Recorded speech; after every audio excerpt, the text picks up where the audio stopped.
Thanks, Antonia. Thanks, Julie. I really want to take this opportunity to thank you all for this amazing time I have here in Argentina. Those of you who were here yesterday, so that so that we were not wasting our times, and we did a lot of work in the seminar. And in general, I think this place is amazing, and the potential for creativity in this location and with these people is something absolutely uncommon, and I congratulate you for all of this, and I hope you keep it up. Now, regarding our subject, we all saw it coming. Everyone that is more or less an exhibition goer saw art from the peripheries crawling into our major shows. First artists from Eastern Europe, then Latin America, then China, Africa, Southeast Asia, and art from minorities in general. At first, uncomfortably dotting large exhibitions that made a point to flirt with the unknown, the exotic, the primitive, the magic, in short, with the other than us, the rational, the conceptual, the encyclopedic, and the self-obsessed Western civilization. It started somewhere in the late 1980s and grew steadily. Now we're already familiar with a few dozen artists whose names we find hard to pronounce, what we have seen time and again in different contexts. We are faced with huge exhibitions of Chinese, African, and other remote geocultural regions. Globalization seems to be the cause, the reason for all these changes. It is normal. As the world becomes a global village, as air travel and tourism become one of the fastest growing industries in the world, and this magic word, globalization, is in everybody's mouth, it seems natural. The discovery of the artistic creation in the peripheries and the drive to adopt this in the Occidental art world seem natural. Certainly this is part of that global enterprise called the International Exhibition, meaning the growing number of biennials, triennials, and other megalo shows that started booming beyond proportion since that time in the late 80s. These were moved by interests ranging from the political, such as the short-lived Johannesburg Biennial, such as urban regeneration, such as the Liverpool Biennial, but mainly serving local touristic interests, such as all the rest, motive for the internationalization of the art world. They are in many ways the power behind the drive for the peripheral.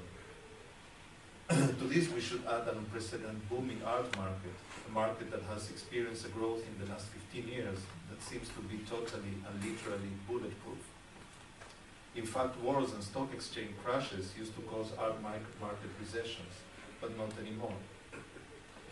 The need for new markets is best exemplified by the international art fairs that have been also opening in different locations, from Bulgaria to Taiwan, from Denmark to the United Arab Emirates. It shows a bulimic art market looking for young, unknown artists to discover, raise to fame and in prizes, and then reject. And peripheries are indeed a never-ending resource for young, fresh, and compelling artworks.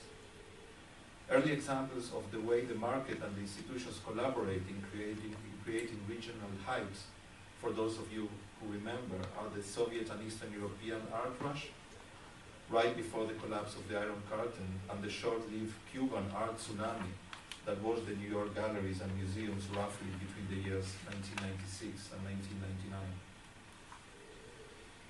There are also political alliances and interests forged by governments or by corporations, in which the sponsoring of the arts plays an important role in an ecology built to launder and shut up any criticism coming from human rights, ecology activists, or mere outraged liberals.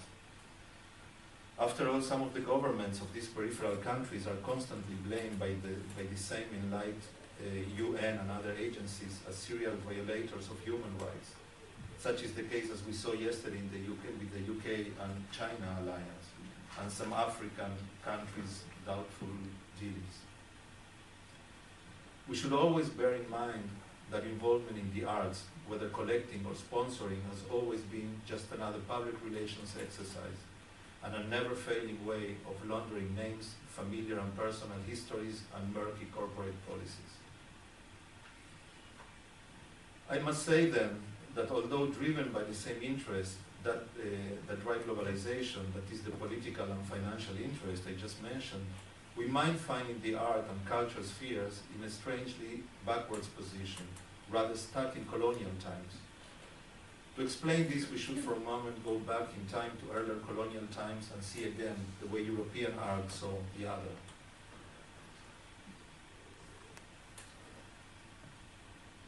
Just a moment. Delacroix traveling to North Africa to absorb local colors, Gauguin mimicking the Maori primitive look in going to the South Pacific Islands, Van Gogh in his formal Japonism, and Picasso in his primitivism. Visual artists interested in the art of the other made a point to consume it in whatever formal way, romanticizing and inventing their way through it, to find a way out that could be new, surprising, yet palatable to European taste. Turning out to the other in European art has always been a way of opposing dominant taste rather than a reflection on a true interest in learning and absorbing something new. The same goes to the enormous influence we find in non-European arts in popular music, dance and theater, etc., in all the art forms. The art and culture of the colonies has always been as a means to cross-pollinate a culture that consumes and drains itself all too quickly. Just as the colony's natural resources, its culture is used and abused to boost European lifestyle. Recently, talking about this subject with a French cultural official who for years was in charge of fostering African art, I asked him what were his and his agency's expectation in making African art known and available to Europeans. And he told me to my surprise, and I quote, "I don't care about this. I see in our exposure to African art a need to revitalize our European culture." In fact, the relation of modernist movements was never different. On the contrary, it was sometimes even more consciously and manifestly abusive. Dadaism, which is in my view the mother movement of most avant-gardes, and the movement that had the pragmatic and programmatic luxury of being unarticulate and unexplicit about its strategies, saw in what they call African art a way out of the corrupt European culture. Of course, African art was for them not more than whatever ugly masks made out of paper they could wear on stage, and the array of brutist poems that Welsenbeck and Zara could recite in the soirées at Cabaret Voltaire. Welsenbeck's trademark for what he denominated black poems, sounds that in his mind recalled primitive tribal ones, was always ending the poems with the words umba umba. When given transcriptions of actual Negro songs by Jan Ephraim, Cabaret Voltaire's landlord who has spent extensive time in Africa, Welsenbeck did in fact read them in public, but he always took care of ending them with the same umba umba.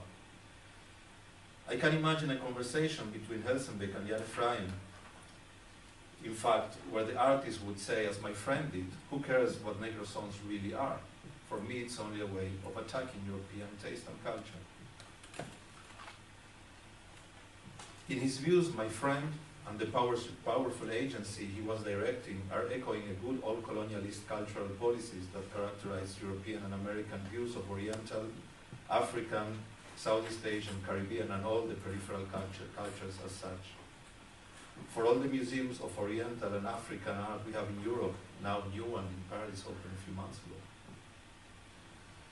For all the educational programs, are we really interested in understanding the cultural background of artistic creation in other places?